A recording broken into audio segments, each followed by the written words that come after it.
Assalamualaikum warahmatullahi wabarakatuh. Kembali bertemu dalam Mutiara Inspirasi Qur'ani dalam rangka untuk mendidik anak-anak kita. Salah satu metode dalam mengajar adalah dengan berkisah. Karena dari kisah ini nanti akan muncul berbagai macam hal yang bisa diambil hikmah di dalam kehidupan kita dan kehidupan anak-anak kita. Allah menyampaikan ini di surat Yusuf ayat 3. A'udzubillahi minasyaitonirrajim. Nahnu naqussu 'alaika ahsanal qasasi bima auhayna ilaika hadzal Qur'an wa in kunta min qablihi laminal ghafilin. Saudaraku sekalian, di surat Yusuf ini Allah begitu cantiknya memberikan pembelajaran kepada kita. Satu surat yang full diisi dengan kisah kehidupan Nabiullah Yusuf alaihi salam. Sehingga Allah sebutkan ini adalah ahsanal qasas. Ya, kisah yang terbaik.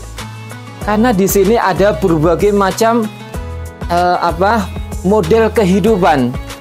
Di dalam surat Yusuf ada kegembiraan, ada kesedihan, ada kebersamaan, ada perpisahan, ada kesuksesan, tapi juga ada kegagalan. Berbagai macam sisi kehidupan diceritakan oleh Allah Subhanahu wa taala, dikemas dengan sangat apiknya sehingga menjadi inspirasi bagi setiap yang membaca. Kalau Anda suka membaca surat Yusuf, saudaraku sekalian, Anda akan merasakan seakan-akan seperti membaca novel.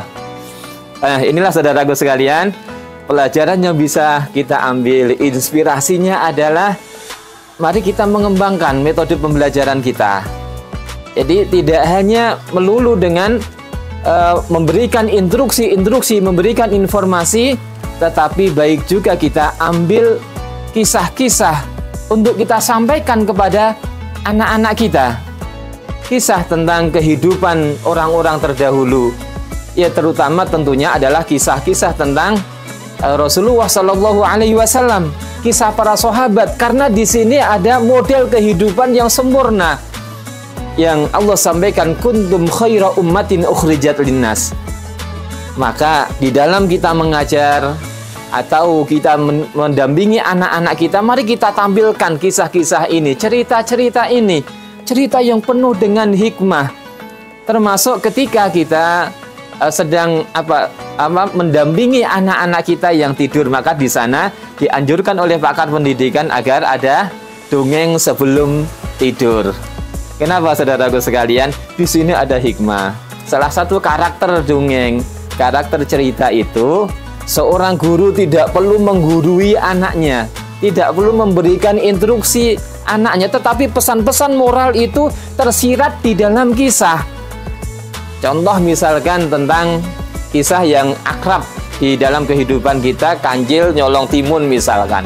Di sana ada nilai kejujuran yang tidak perlu seorang pendongeng menyampaikan kamu harus jujur, tetapi dengan kisah ini anak-anak, murid-murid kita akan mampu mengambil kesimpulan bahwa kejujuran itu dibutuhkan di dalam kehidupan.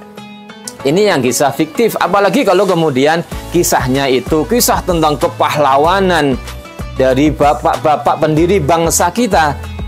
Bagaimana kalau kisahnya itu kisah heroik, jihadnya para sahabat, kesabaran Rasulullah di dalam mengawal dakwah ini.